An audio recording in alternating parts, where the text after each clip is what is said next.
내가 당신 밥 차리고 빨래하면서 뒷바라지만 40년을 했어요. 하루도 내 시간을 가져본 적이 없다고요. 이놈의 여편네가 갑자기 왜 난리야?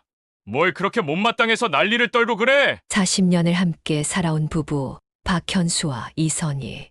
서로를 위해 산다고 믿었지만 지금은 서로를 원망할 뿐입니다. 과연 이 두 사람 누구의 잘못이 더 클까요? 선생님들의 경험과 지혜가 이 부부에게 정말 필요합니다.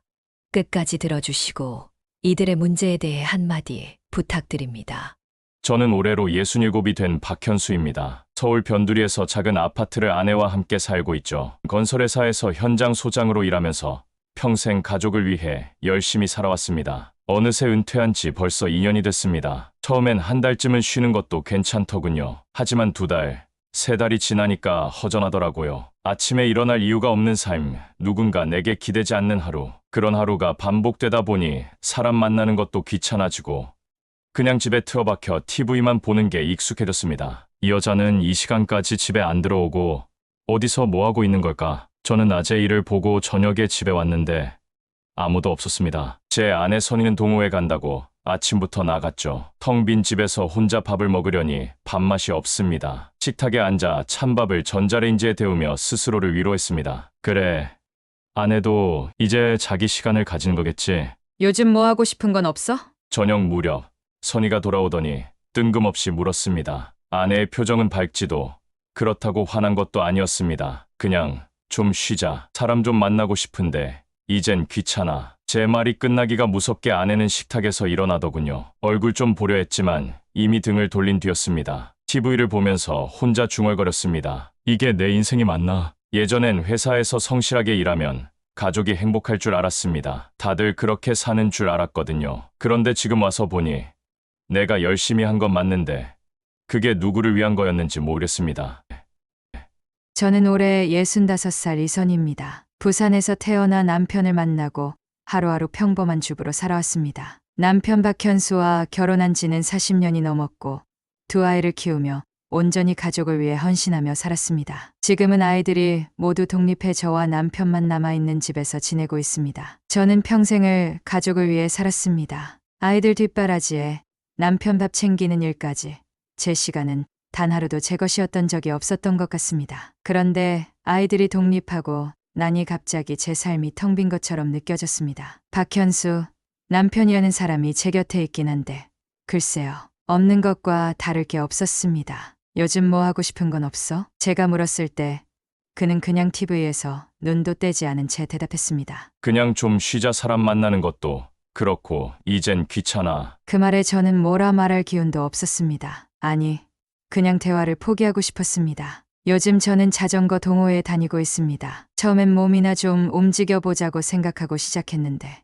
그곳에서 만난 사람들이 너무 좋았습니다. 특히 강재혁 씨, 그는 다른 사람들과 달랐습니다. 저를 보면 항상 웃으며 인사했고 제가 뭔가 서툴러도 칭찬을 아끼지 않았습니다. 선희님, 자전거 타는 자세가 정말 좋으세요. 자전거에 재능이 있어 보이네요. 그의 한마디에 가슴이 따뜻해지더군요. 아, 누군가가 나를 인정해 주는구나. 저는 그게 너무 고마웠습니다. 그날 저녁 집에 돌아와도 제 기분은 쉽게 가라앉지 않았습니다. 남편만 보면 저도 모르게 괜히 한숨이 나왔습니다. 그는 여전히 TV 앞에서 눈 하나 깜빡이지 않고 앉아 있었습니다. 이게 당신이 바란 삶이에요? 속으로 묻고 싶었지만 입 밖에 내지는 않았습니다. 제가 무슨 말을 한들 그는 관심도 없을 테니까요. 아내는 요즘 저를 잘 쳐다보지 않습니다. 아니, 쳐다본다고 해도 말 한마디 없이 지나칩니다. 그럴 때마다 저는 혼자서 생각합니다. 내가 뭘 잘못했을까? 아니면 뭘 더 잘했어야 했을까? 저녁이 되면 아내는 항상 늦게 들어옵니다. 오늘도 동호회 갔어? 라고 물으면 저랑 대화도 하기 싫은 표정을 보이고 방으로 들어갔습니다. 마치 무슨 벽이 하나 세워져 있는 느낌이 들었어요. 어쩌다 아내가 집에 있을 때 말을 걸어보려고 해도 금세 싸늘한 대답만 돌아옵니다. 요즘 자전거 동호회는 어때? 나도 한번 해볼까? 만사 귀찮은 사람이 무슨 자전거요? 그냥 집에서 TV나 붙잡고 있으세요. 이런 대화가 반복될수록 제가 점점 더 초라해지는 기분입니다. 남편은 제가 뭘 하는지 전혀 관심이 없습니다. 아니, 이제 와서 관심을 가진다는 게 웃깁니다. 제가 자전거를 배우든 동호회 나가든 그 사람에게는 전혀 상관없는 일이겠죠. 그래서 저는 그냥 저만 생각하기로 했습니다. 동호회에서 알게 된 재혁 씨와의 대화는 저를 더 즐겁게 해줬습니다. 그는 언제나 제 이야기를 잘 들어줬고 저를 항상 긍정적으로 봐줬습니다. 그런 사람과 함께 있으면 내가 아직 살아있다는 기분이 들었습니다. 동호회 모임에 더 집중할수록 집에서 보내는 시간은 점점 더 짧아졌습니다. 선희님, 오늘도 참 열심히 하시네요. 이런 분이 몇 없어요. 그가 저를 칭찬할 때마다 저는 괜히 웃음이 나왔습니다. 이런 감정을 느껴본 게 언제였는지 기억도 안 났습니다. 집에 돌아오면 그 사람은 여전히 TV 앞에 앉아 있었습니다. 밥은 먹었어요? 제가 물었을 때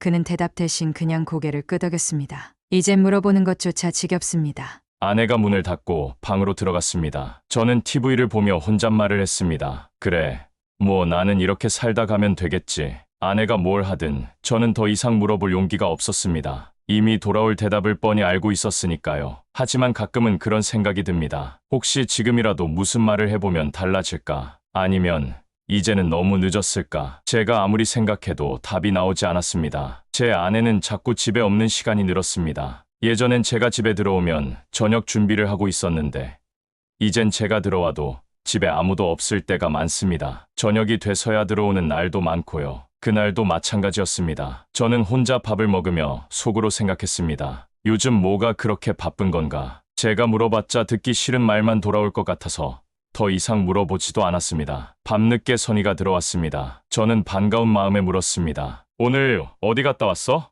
아내는 신발을 벗으면서 대충 대답했습니다. 동호회 갔죠.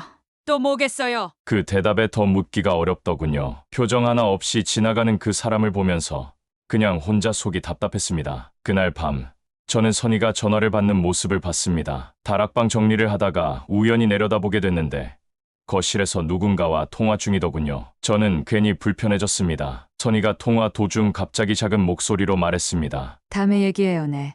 그날 봐요. 그 말에 머리가 복잡해졌습니다. 누구랑 무슨 얘기를 그렇게 하는 건지, 왜 저렇게 숨어서 전화를 하는 건지 모르겠더군요.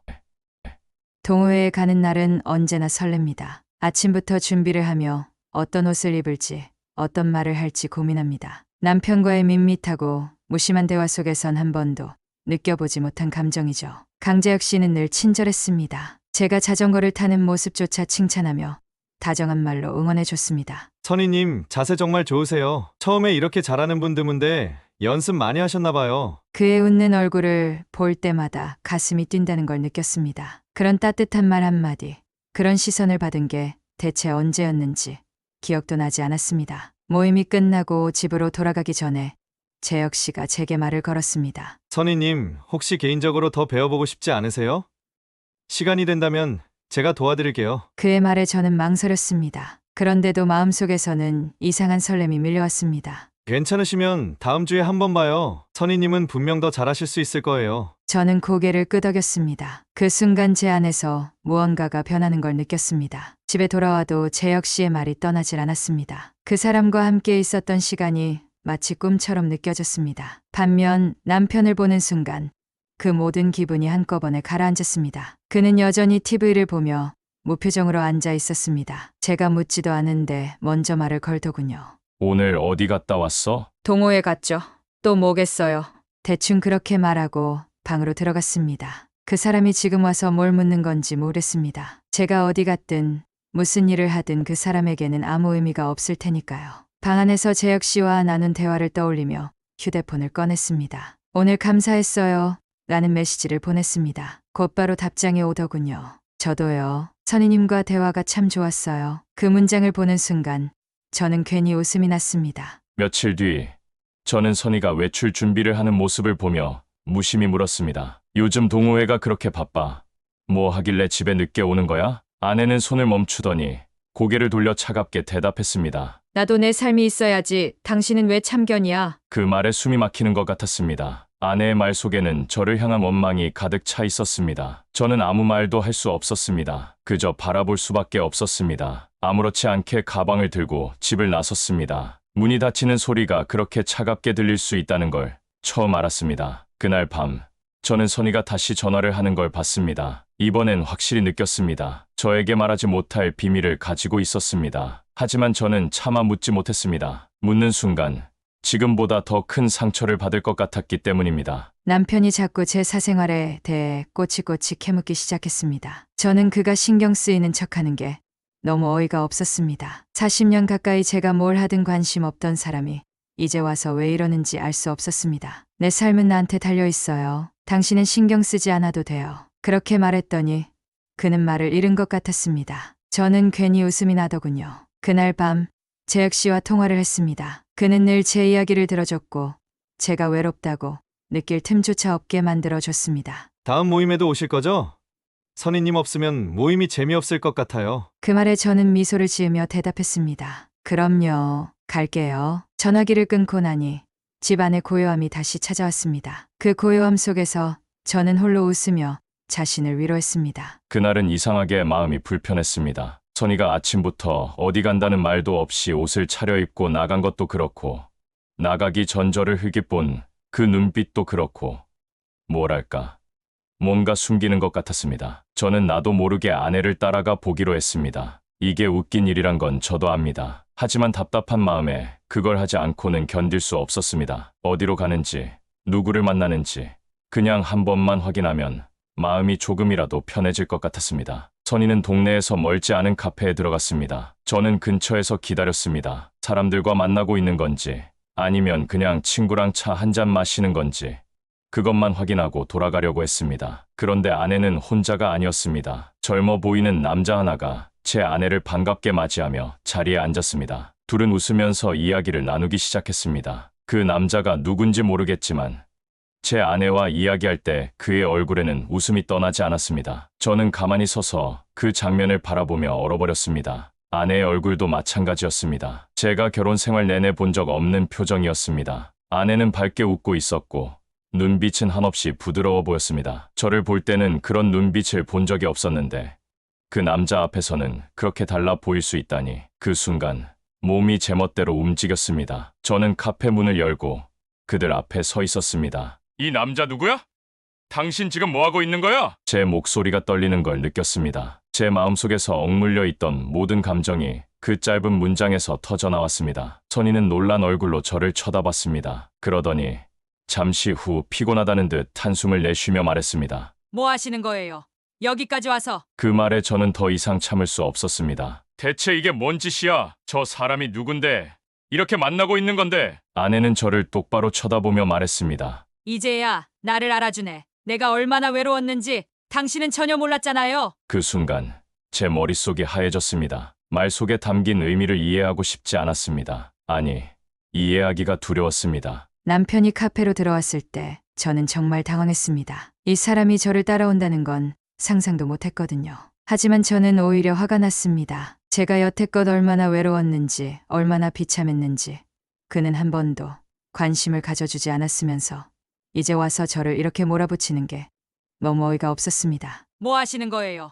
여기까지 와서. 제가 그렇게 말했을 때 그의 얼굴이 무너지는 것 같았습니다. 하지만 저는 멈출 수 없었습니다. 아니, 멈추고 싶지도 않았습니다. 당신은 나한테 관심이 없었어요. 내가 뭘 느끼는지, 내가 얼마나 힘들었는지 전혀 몰랐죠? 그 순간 저는 모든 걸 쏟아붓고 싶었습니다. 저와 만나고 있던 재혁 씨는 옆에서 아무 말도 하지 않았습니다. 그는 당황한 표정이었지만 제가 해야 할 말을 막으려고 하지 않았습니다. 남편의 표정에는 충격이 가득했지만 솔직히 말해서 저는 그의 그 표정을 보며 속이 시원하다는 생각마저 들었습니다. 아내는 저를 보며 그렇게까지 말했습니다. 당신은 나한테 관심이 없었어요. 내가 뭘 느끼는지 몰랐죠. 그 말이 머릿속에서 떠나질 않았습니다. 집으로 돌아오는 길이 너무도 멀게 느껴졌습니다. 저 혼자 남겨진 기분이었습니다. 저는 평생 가족을 위해 일하며 살았고 그것만으로 충분하다고 생각했습니다. 그런데 선희는 그게 아니었던 모양입니다. 잠시 후 아내는 집에 들어와서 아무렇지도 않은 표정으로 짐을 쌌습니다. 거실에 널브러진 가방 속으로 옷가지를 마구 집어넣으면서 저를 힐끔 쳐다보더군요. 저는 그 모습을 보고도 한참 동안 아무 말도 못했습니다. 머릿속은 이미 텅 비어버린 상태였습니다. 이제 좀 그만하지 그래? 난 나갈 거니까 앞으로 혼자 살아요. 당신이 잡는다고 해서 안 멈춰요. 아내의 말투는 차갑다 못해 독설에 가까웠습니다. 대체 왜 이러는 거야? 당신 진짜 이럴 필요까지는 없잖아. 제 목소리가 떨렸습니다. 하지만 비웃기라도 하듯 쓴 웃음을 지었습니다. 내가 왜 이런 줄 알아요? 당신이 만든 거예요. 난 당신 같은 사람이랑 평생 같이 살았다는 것만으로도 불쾌해요. 기어 아내는 짐을 싸는 손을 멈추지 않았습니다. 그러다 갑자기 제 쪽으로 고개를 돌리며 날카로운 목소리로 말했습니다. 그 사람과 함께 할 거예요. 제 역시는 적어도 날 사람으로 봐줘요. 당신처럼 날 무시하지 않는다고요. 그 말에 제 숨이 멎는 것 같았습니다. 자식들이 뭐라고 할 것 같아 생각 안 해봤어? 저는 그래도 붙잡으려 애써 보았습니다. 하지만 아내는 코웃음을 치며 대답했습니다. 그 애들은 다 컸어요. 알아서 하겠죠. 내가 그 애들한테 무슨 빚을 졌나요? 평생 엄마 노릇했으면 됐지. 이젠 내 인생 살게 둬요. 마지막으로 짐을 들어 올리며 저를 쳐다봤습니다. 당신은 평생 가족을 위해 살았다고 생각하죠? 웃기지도 않아요. 당신은 당신 혼자만 편하려고 한 거예요. 그러니까 이 꼴이 된 거겠죠? 그 말을 끝으로 문을 열고 나갔습니다. 문이 닫히는 소리가 그렇게 크게 들릴 수 있는지 처음 알았습니다. 저는 거실 한가운데 멍하니 서 있었습니다. 아내가 떠난다는 사실도 믿기 어려웠지만 그동안 제가 믿었던 모든 것들이 단숨에 무너져 내린 기분이었습니다. 며칠 뒤 아들과 딸이 찾아와서 이야기를 나눴습니다. 그들은 혼란스러워 보였습니다. 아빠, 엄마가 왜 그러셨어요? 엄마가 말도 안 되는 소리를 하던데요. 우리랑은 상관없다고요. 딸의 목소리에는 분노와 슬픔이 섞여 있었습니다. 너희 엄마가 요즘 많이 힘들었나 보다. 저는 그 말을 하며 스스로에게 더 큰 상처를 주고 있었습니다. 그런데 아이들은 저를 바라보며 말했다. 아빠, 엄마가 그 사람하고 같이 살겠대요. 그게 말이 돼요? 그 말을 듣는 순간 제 안에서 무언가가 찢어지는 것 같았습니다. 아내가 집을 나간 뒤로 며칠은 그냥 멍하니 시간을 보냈습니다. 밥을 먹어도 무슨 맛인지 모르겠고 잠자리에 누워도 바로 잠이 오지 않았습니다. 혼자 있는 시간이 이렇게 잔인한 거라는 걸 처음 알았습니다. 아이들이 찾아왔지만 제가 할 수 있는 말이 없었습니다. 그냥 고개만 끄덕이고 앉아 있었습니다. 아이들은 걱정 어린 눈으로 저를 바라봤습니다. 아빠, 괜찮아요? 괜찮지 않았지만 괜찮다고 대답할 수밖에 없었습니다. 저는 밤마다 혼자 주방에서 술잔을 기울이며 그날 아내가 떠나던 장면을 떠올렸습니다. 저를 보며 뱉었던 말들이 귀에서 떠나지 않았습니다. 아이고 내 팔자야. 당신 같은 사람이랑 평생 같이 산 게 너무 짜증나요. 그 한마디가 제 가슴을 갈갈이 찢어놨습니다. 내가 정말로 잘못 살았던 걸까? 평생 가족을 위해 일한 게 그렇게 비난받을 일인가? 아무리 생각해도 답이 나오지 않았습니다. 몇 주가 지나고 저는 정신을 차리기 위해 상담을 받기 시작했습니다. 상담사는 저에게 묻더군요. 현수 씨, 아내분이 떠난 건 분명 충격적인 일이었겠지만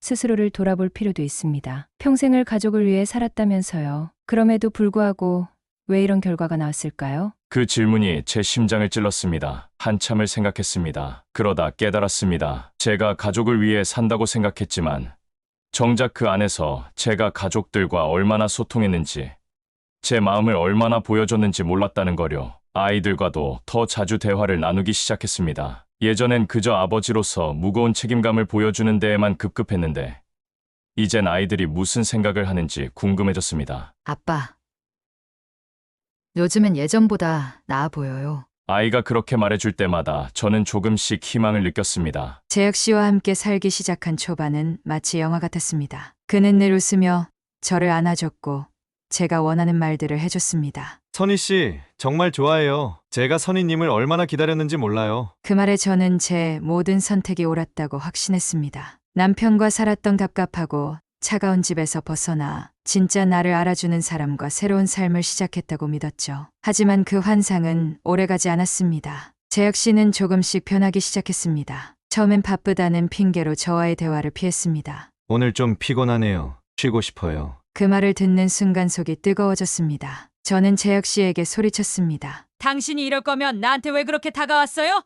내가 다 버리고 당신한테 왔는데. 하지만 그는 고개를 저으며 대꾸조차 하지 않았습니다. 그 후로는 더 심해졌습니다. 그는 집안일은 손도 대지 않았고 모든 돈은 제가 해결해야 했습니다. 그러더니 갑자기 제 신경을 긁는 말을 했습니다. 뭐라고요? 돈 좀 빌려달라고요?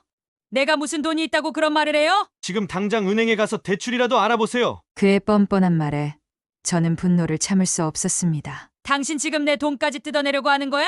내가 당신을 어떻게 믿고 여기까지 왔는데. 그러나 그는 태연히 웃으며 대답했습니다. 그럼 집에 돌아가든가. 돌아갈 집이나 있어서 그러는 거야? 재혁 씨가 다른 여자들과 연락하는 걸 알게 된 날, 저는 분노를 주체할 수 없었습니다. 그의 휴대폰을 던져버리며 소리를 질렀습니다. 이게 뭔데? 내가 당신 때문에 다 버렸는데 당신은 이렇게 뒤에서 날 속여?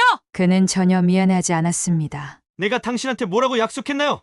그냥 서로 좋을 때 좋게 지내는 거 아닌가요? 그 말을 듣는 순간 제 안에서 무언가 끊어졌습니다. 저는 그의 물건을 집어던지며 집안을 엉망으로 만들었습니다. 당신 같은 인간한테 내가 모든 걸 걸었단 말이에요. 이건 말도 안 돼. 하지만 그는 제게 비웃음을 보냈습니다. 그래서 어쩌라고요? 집안 내팽겨치고 나온 여자가 뭐가 그리 당당해?